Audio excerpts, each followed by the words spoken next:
¿Qué tal? ¿Qué tal? Ya estamos de regreso aquí en A Su Salud. Muchísimas gracias por continuar en este espacio. Y pues bueno, ya después de haber escuchado al doctor Sergio Solorio hablar de hemorroides, ahora vamos a abordar un segundo tema en esta segunda mitad del programa de A Su Salud. Y vamos a hablar acerca del asma. Le voy a dar los números telefónicos por si usted tiene algo que compartirnos con respecto a este tema que vamos a abordar. Son el 323-6016, 323-5626 y 01800-536-9674. También tenemos un correo electrónico que es asusaludoficial@hotmail.com y tenemos la página de Facebook que es A Su Salud. Y bueno, para hablar del tema de asma, yo quiero darle la bienvenida al doctor Guillermo Montes García. Él es médico neumólogo. Bienvenido, doctor. Muchas gracias. Buenos días. Buenos días. ¿Cómo están todos ustedes? Muchas gracias. Bien, bien. Pues bueno, hablar del asma es como hablar de varias... pues el asma tiene como muchas aristas, ¿no? Así es. Hay quien dice que se parece más a las alergias, que puede empezar en cualquier etapa de la vida. Hay quien dice que no, que es hereditaria. ¿Cómo podemos identificar que estamos viviendo asma o que tenemos asma? Empezamos con una frase que a mí me encantó cuando la leí. No todo lo que silba es asma, ni todo el asma silba. Y esto tiene mucha colación porque mucha gente piensa que el asma se caracteriza por los silbidos, por la falta de aire, pero eso apenas es un 20% de la presentación del asma. Los asmáticos pueden ser aquellos que tosen durante mucho tiempo. Aquel paciente que tenga tos crónica, definida como aquella que dura más de 3 semanas, una de las cosas fundamentales para investigar es asma. Y el asma no se diagnostica por medio de estetoscopio y escuchar silbidos. Es un estudio que se llama espirometría y es la única forma que tenemos para detectar el asma. Todo lo demás, bueno, esto a partir de los 10 años puede ser válido. En niños cambia el asunto, no es tanto la espirometría, pero la manera correcta de hacer diagnóstico de asma es esta. Sí hay un fenómeno alérgico de trasfondo. De hecho, antes de conocer como asma alérgica, hoy es simplemente asma. Y si lo pasamos a términos llanos, es una alergia bronquial. Secundaria a cambio de temperatura, a polvos, a pólenes en primavera, que ya no existe. Bueno, sí, cada vez menos. A los cambios de temperatura, el frío, por ejemplo. Y sobre todo el reflujo también y el cigarro. Son los disparadores que actualmente sabemos que pueden llegar a ocasionar crisis asmática. Y sí, como tú lo mencionas, se puede desarrollar a cualquier edad, desde infantes hasta adultos mayores. En cualquier momento, en cualquier momento de la vida. En cualquier momento de la vida. Y no hay que decirle, bueno, algunas mamás o pacientes tienen miedo de escuchar de su médico decir, usted tiene asma. Y la verdad es que no tiene por qué tener miedo. Hay que conocer al enemigo para hacerle frente. Si no es cáncer, si bien no se cura el asma, es controlable el asma. Pero actualmente hay medicamentos modernos que te permiten tener un buen control durante mucho, mucho tiempo y quizá después irlo retirando. Las guías internacionales dicen que el asmático debe ser tratado por menos 6 meses con medicamentos controladores y después retirarlos y depende de cómo esté, de cómo se comporte la enfermedad. Viendo sin medicamento. La realidad es que el paciente con asma tiene que saber que tiene asma cuando tiene tos crónica, definida como aquella que dura más de 3 semanas, cuando tiene rinitis alérgica y episodios de crisis de falta de aire, de silbidos, de tos seca. ¿La rinitis alérgica cómo la podemos detectar? Como aquella escurrimiento de moco como agua que sale por la nariz durante las mañanas, durante todo el día. Y es constante. Y eso hay pacientes que les da pena porque todo el tiempo están con su nariz tapada. Sí. Pero siempre hay un fenómeno alérgico. Puede ser en los perfumes que lo están condicionando. Puede ser el cambio de temperatura, la ropa, el detergente con el que damos la ropa. Todo el tiempo andan con salida de moco como agua transparente, no moco verde, amarillo, que eso hablaría de una infección ya crónica como sinusitis, sumada a la rinitis, pero siempre andan, con descarga de moco a través de la garganta todo el tiempo, con una flemita que pasa alrededor y les provoca tos. Esos cuadros pueden llegar a crisis de asma si no son bien tratados. Aquellos pacientes que conozcan que tienen pólipos nasales, aquí hay unas bolitas que salen en la nariz y que lamentablemente, aunque se operen, vuelven a surgir nuevamente, pueden desencadenar crisis asmáticas severas. De hecho, hay un síndrome, y esto nos lleva de la mano a qué fármacos puede tomar el asmático y cuáles no. O sea, el síndrome de Samter, definido como aquella alergia a la aspirina, que tengan pólipos y que tengan asma ya diagnosticada correctamente, hacen crisis asmáticas severas que llegan hasta terapia intensiva y a ventilación mecánica inclusive. Entonces los asmáticos que se reconozcan como asmáticos no pueden tomar los analgésicos que conocemos en medicina como AINES, naproxeno, piroxicam, diclofenaco, ninguno.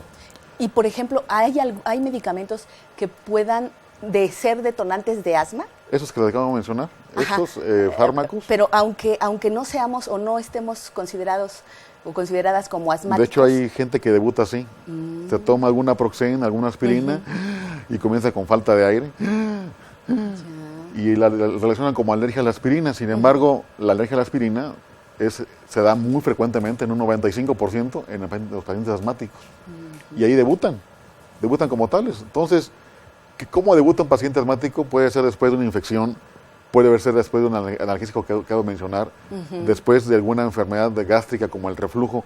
En nuestro tiempo, el reflujo es un importante disparador para el asma. Increíble, porque estamos hablando de un tema gástrico, ¿sí? ¿no? Sí, y entonces, esto que estoy escuchando de que el reflujo puede tener como consecuencia efectos de asma, pues es increíble, porque entonces nos damos cuenta que todo está conectado con todo. Todo está conectado, y son microaspiraciones de jugo gástrico que pasan a través de la vía aérea, inflaman los bronquios, y lo que hace es, al inflamarse, condicionan en ciertos pacientes asmáticos crisis asmática. Cuando un paciente debuta con ese tipo de enfermedad, a veces lo consideramos los neumólogos como hiperreactor bronquial, pero si ya son repetitivas, cíclicas, y el paciente identifica qué es lo que está causando el disparador, la crisis que tiene, y se hace la espirometría y se corrobora el asma, entonces es un asma inducido por reflujo. Y el reflujo no es lo mismo que gastritis, ni que agruras, porque no tengo agruras, no, el reflujo a veces ni se siente. Cuando es en gran cantidad, sí, obviamente lo sentimos como agruras, se me vino la comida, cuando acabé de comer. Eso puede en gran cantidad llegar a provocar crisis asmática, pero a veces en la noche es importante las microaspiraciones de jugo gástrico que uno tiene hacia la vía aérea. Todo está relajado, estamos acostados, por gravedad sube e inflama la vía aérea y comienza a tener episodios asmáticos. Claro. Tos nocturna es igual a asma o reflujo. Aquellos pacientes que me dicen, es que tengo más tos en la noche que en el día, eso es reflujo. Y si la espirometría no corrobora asma, pues simplemente es hiperreactividad por reflujo. Claro. Entonces son varias cosas. El asma tiene una gran, como tú lo mencionaste al inicio, grandes aristas que tocar, pero importante que la gente sepa qué es lo que puede desencadenar esas crisis, y a los que no saben que tienen asma o no, pues deberían no fumar también, ¿verdad? Claro, y estar como muy pendientes de cómo está reaccionando nuestro cuerpo, si podemos jalar aire fácilmente, normalmente, si no tosemos o ya tenemos una tos crónica de semanas, pues bueno, habrá que hacerse una revisión, ¿no? La tos crónica no se trata con jarabes, ni con pastillas, ni menos con antibióticos. Los antibióticos no son antitusígenos. O sea, tienen que ir con el médico, de preferencia un neumólogo, para que le dé medicamentos propios. En este caso, medicamentos inhalados o nebulizados. Todos los días llegan conmigo pacientes con la infinidad de farmacia ahí de jarabes para la tos, que a mí, entre paréntesis, los jarabes para la tos a mí me dan causa risa. No sirven de nada, A mí me da risa el anuncio en la televisión cuando ven pasar el jarabe y sacan las flemas. Ahora resulta que broncoaspiramos el jarabe, ¿no? Sí. No, pasa por el estómago, de ahí pasa al pulmón de manera X cantidad. Casi sin la vía más rápida para sacar a un paciente con crisis o con tos crónica es la vía inhalada o nebulizada en todo caso. Claro. Doctor, tenemos que hacer la primera pausa del programa. Claro que sí. Pero enseguida regresamos con el doctor Guillermo Montes García, médico neumólogo, para seguir platicando acerca del asma. Ya volvemos.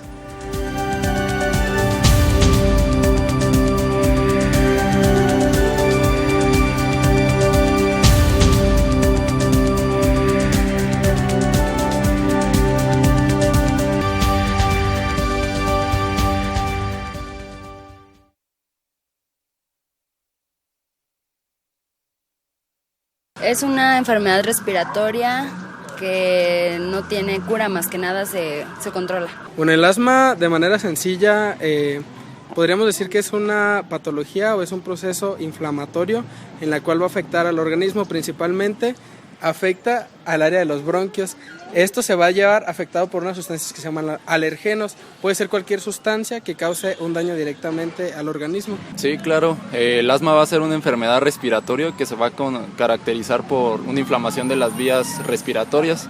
Va a ser más comúnmente en niños de 2 años en adelante y se va a caracterizar por un broncoespasmo que va a hacer que los bronquios se contraigan.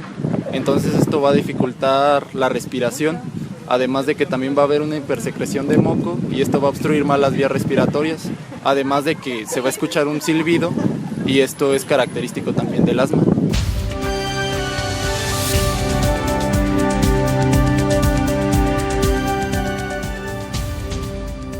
Ya estamos de vuelta aquí en A Su Salud y bueno, pues ya escuchó este Vox Populi, ya vio este Vox Populi que se hizo también a estudiantes de la Escuela de Medicina, de la Facultad de Medicina de la Universidad Michoacana de San Nicolás de Hidalgo. Y pues bueno, estamos platicando con el doctor Guillermo Montes García, médico neumólogo, acerca del asma y de todas sus aristas.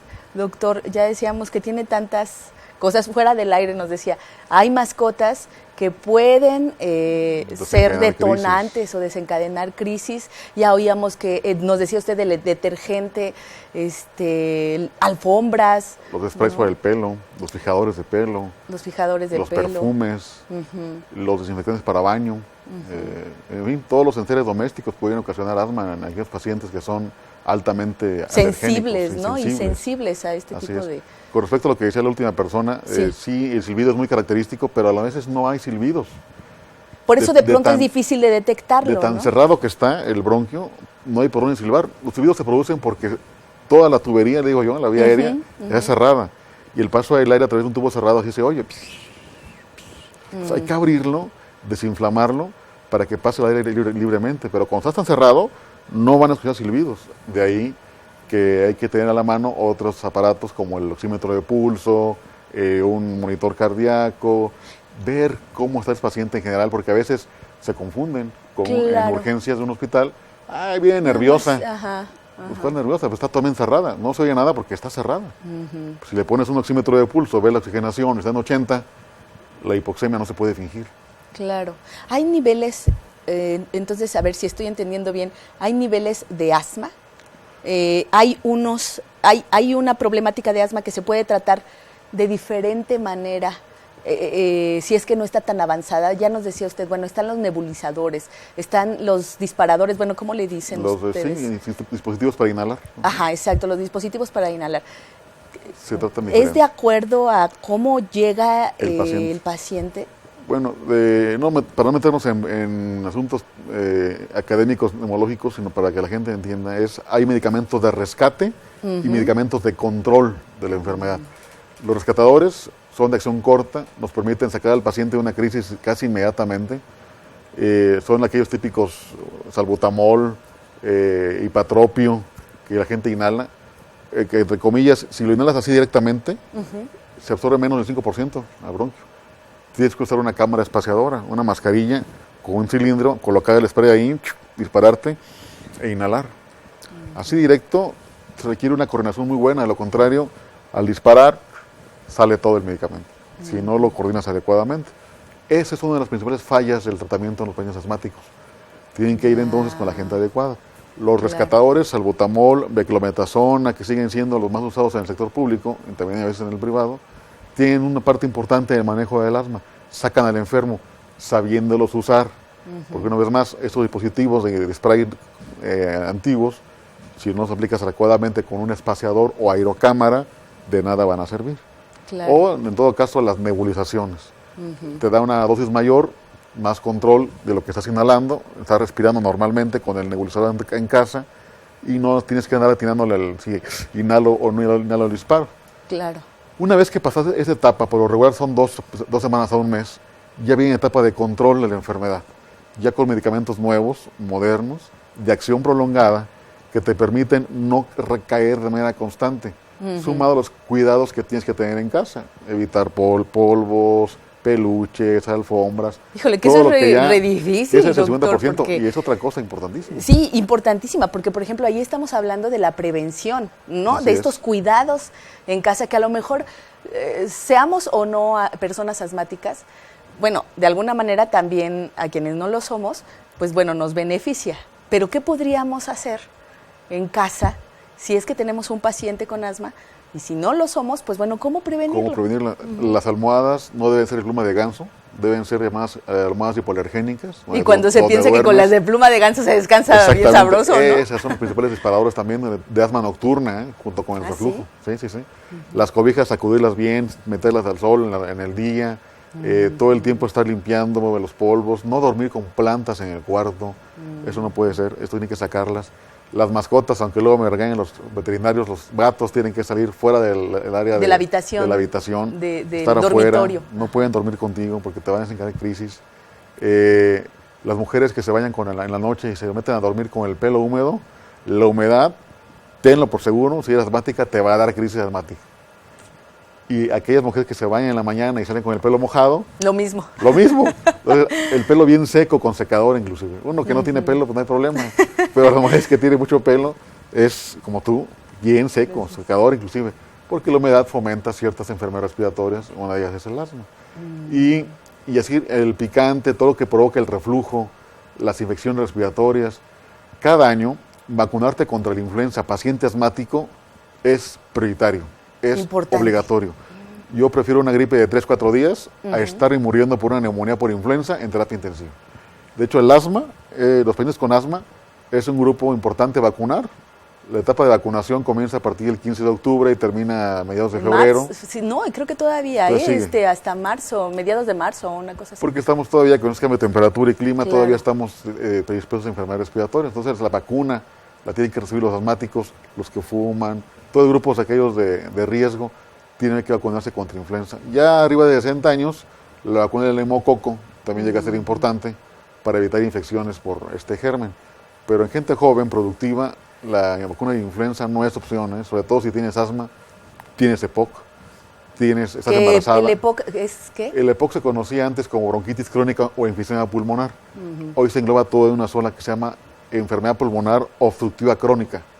Y que se diagnostica también y se asemeja mucho al hacer asma por la tos que presenta el paciente, tos crónica.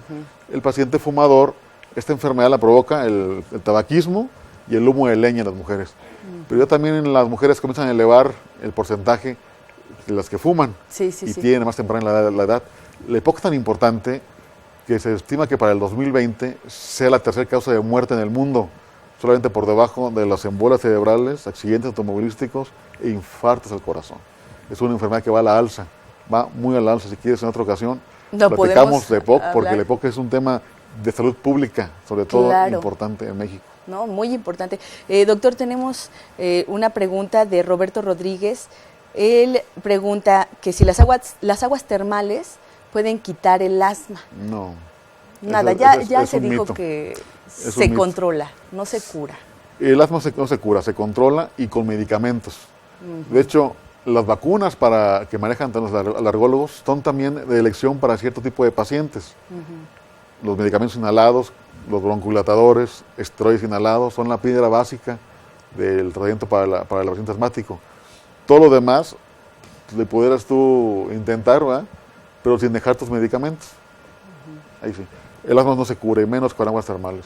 Todo lo que me digas tú de orinoterapia, iridoterapia, esos son mitos, no se cura el asma. El asma va a estar presente en tu vida, va a estar controlado durante mucho tiempo y en cualquier momento puede llegar a dispararse si te descuidaste en alguno de los aspectos que ya conoces previamente.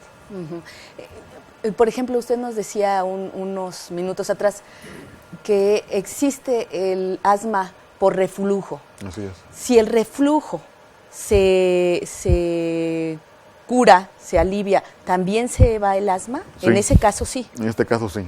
El control del reflujo es importantísimo para dejar de tener síntomas respiratorios, de tener tos crónica, que provoca hiperreactividad bronquial y después cuadros de asmáticos. Claro. En este caso, el momento ahí se canaliza con el gastroenterólogo para que dé buen tratamiento para el reflujo. A veces caen en endoscopía los pacientes, se descubren otras cosas, esofagitis, hay un germen que se llama Helicobacter pylori que vive en el estómago, se radica, se acaba el reflujo. O a veces tienen hernia hiatal, que es una disfunción del esfínter esofágico inferior, donde se queda flojo, no cierra y permite el paso de los alimentos hacia arriba, provoca la agrura o provoca el reflujo. Acabando con eso, se controla todo lo demás. Se controla el asma en específico por reflujo. Por reflujo. Pero para ello hay que hacer bien el diagnóstico. Exactamente. ¿No? Y ver de dónde está el origen una vez más, del no problema. hay que tomar jarabes, no hay que automedicarse. Vayan con el médico, de preferencia médico neumólogo, para que sean adecuadamente tratados y no confundir diagnósticos, porque muchas veces el paciente con EPOC, decíamos hace rato, puede tener asma y el paciente con asma puede tener EPOC. Hasta un 35% se conllevan las dos enfermedades.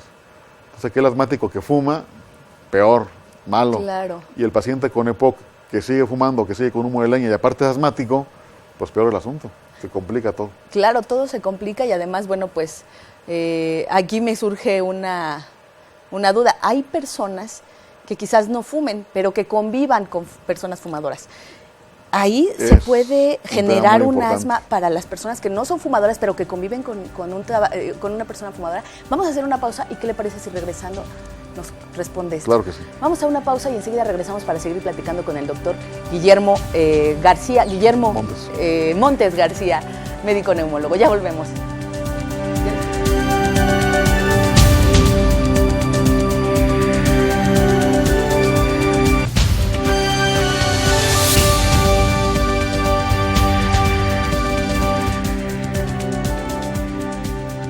Ya estamos de vuelta aquí en A Su Salud y estamos platicando con el doctor Guillermo Montes García, él es médico neumólogo y estamos platicando acerca de asma. Si usted tiene algo que decirnos, compartirnos, 323-6016, 323-5626 y 01800-536-9674. Bueno, doctor, nos fuimos a la pausa con la pregunta de si alguien, una persona que no es fumadora, pero que convive con una persona fumadora, puede tener asma. La respuesta es sí, sobre todo los niños que están cerca de padres que fuman cerca de ellos. La principal causa de consulta pediátrica es por asma y hay que preguntar a los papás, ¿ustedes fuman cerca del niño? Si la respuesta es sí, ahí tienen el por qué el niño se está enfermando constantemente de las vías respiratorias por el fumar. Lo peor que pueden hacer es fumar frente a un niño y que todo el humo se le vaya al niño y lo respire él. Es muy importante, una causa muy importante de asma, y en 2008 se reportaron muertes de cuna por el tabaquismo. Es decir, niños que se murieron al estar inhalando y oliendo el humo del cigarro que sus papás estaban exhalando, porque hicieron un espasmo coronario en las arterias del corazón y tuvo un infarto. Entonces, es importante no fumar cerca, sobre todo de los infantes. Y cerca de los infantes menos, ¿verdad? Esas niñas, mamás que van en la camioneta manejando y fumando con el niño atrás. Claro. Es una imagen que no se debe presentar porque pueden estar causando un grave problema, mortal inclusive, para el niño. Claro, y por ejemplo en el caso de las mujeres que en el embarazo fuman, ¿un bebé recién nacido puede presentar datos de asma o no necesariamente? No necesariamente, pero también pueden llegar a tener peso bajo al nacer y enfermedades cardiovasculares también de manera importante. Esos niños tienen que estar en incubadora durante cierto tiempo a recuperar peso, etcétera. Y la mamá puede tener complicaciones durante el parto o durante la cesárea, porque el tabaquismo afecta a todos los niveles, afecta a la piel. Claro. De hecho, la piel se te arruga más pronto, se envejeces más tempranamente por el hecho de fumar. El fumar es un disparador importantísimo de la crisis de asma, junto con todos los que ya hemos hablado. Y finalmente, comentar a la gente que si está cerca de un paciente que se conoce asmático, invitarlo a que se trate bien. El asma tiene que ser ahorita bien controlado, no pueden ya haber muertes por asma, que anteriormente ocurrían. Siguen ocurriendo pero en menor cantidad, tienen que tratarse bien, tienen que prevenir en su casa qué les puede llegar a pasar. Una cosa, el 50% es qué me da mi médico para que yo me trate y el 50% es qué voy a hacer yo como paciente para que no me dé mi asma. Modificar todo mi entorno para estar sano dentro de él. Claro, eso es muy importante, tener tanto la responsabilidad del especialista o la especialista y del paciente. Esto es importantísimo, es un trabajo en conjunto, de equipo. Porque si no da resultado ningún tratamiento. Doctor, pues yo le quiero agradecer, muchísimas gracias por habernos acompañado el día de hoy. Yo sé que hay muchas cosas que se quedaron en el tintero, pero seguramente vamos a tener otras charlas con usted para seguir platicando de todo esto que ya nos decía. Con gusto, que estamos aquí casi que tiene que ver con el asunto del aparato respiratorio, que es mucho. Es mucho. Es mucho. Pues bueno, gracias. Ya nos vamos. Muchísimas gracias a usted que nos acompañó el día de hoy. Todo el equipo que hace posible este programa, pues bueno, les desea muy buena salud y muy buen día, y muchísimas gracias al doctor Guillermo Montes García, médico neumólogo, por haber charlado el día de hoy en esta ocasión aquí en este espacio de A Su Salud. Gracias y hasta la próxima.